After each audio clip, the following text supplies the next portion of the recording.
fascinated, for those who have are looking at the slide, you said in the 21st century it's in this order. Is it best? You said we need to look at, can it be made, will it work, is it best, and so on.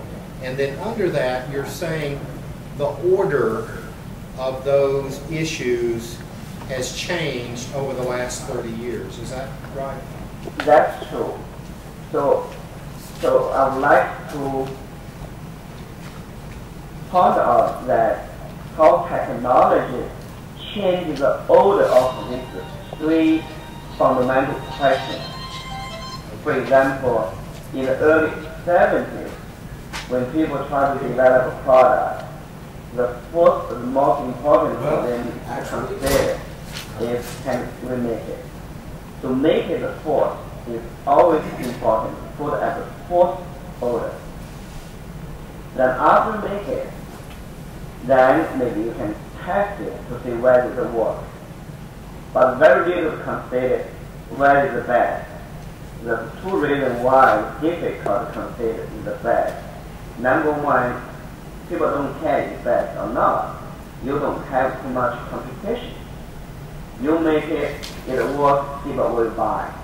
Okay? It's a very regional, localized manufacturer serves for the regional society needs.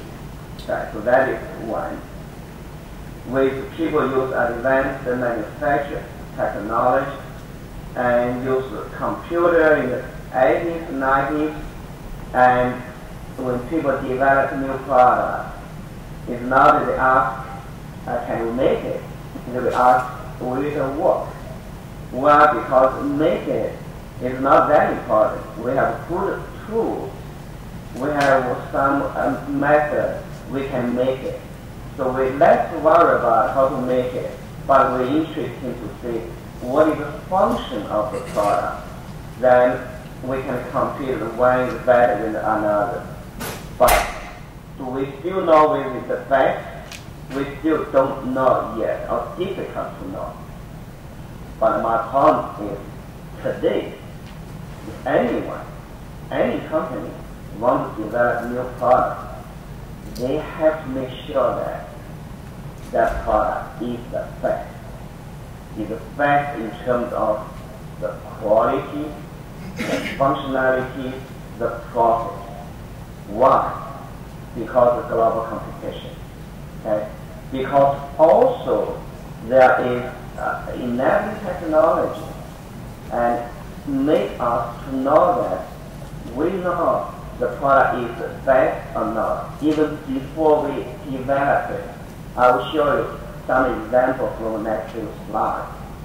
So in that way, the first question people ask is, if your product is best, is competitive in the market, then will the work and make it last? Those are the secondary or third questions. Okay. What makes this happen? Technology. What I put at the bottom of this slide is to show three technologies here and relate to the design manufacturing. First, integrated computer-aided design, computer-aided engineering, computer-aided manufacturing. Second, solid freeform fabrication. Sometimes people call it as a rough prototype. And third, new design concept, concurrent engineering.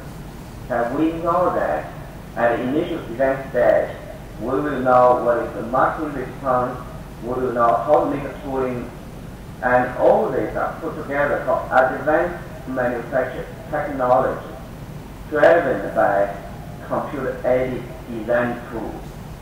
So that is the point I will make. Technology make it today, if anyone wants to develop a product, make sure that you can get answer the product is the best. What means the best? Next slide, please. This slide says... it's a category for design representation. That's the one. I just want to show, I hope your resolution is good. It's good. Okay. It's built for digital makeup.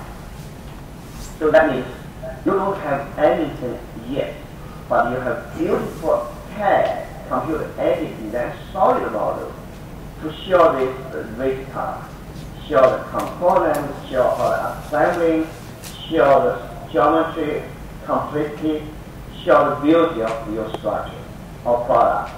So that is the one. Next slide, please. This slide is CAD in design simulation. Do you have this slide? CAD in design simulation. Yes. You're looking for this. Someone riding the bike, a jump. If you can see the small work here on this picture, you can find out it is filled here or here.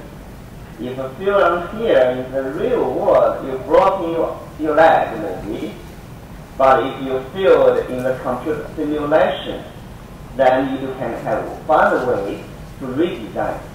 All right, so that is. Wait, let me interrupt. Yes. Let me relate to the students this in a way we've talked about. When I studied engineering in 1966, the computing power and the way in which we computed was fundamentally different from today.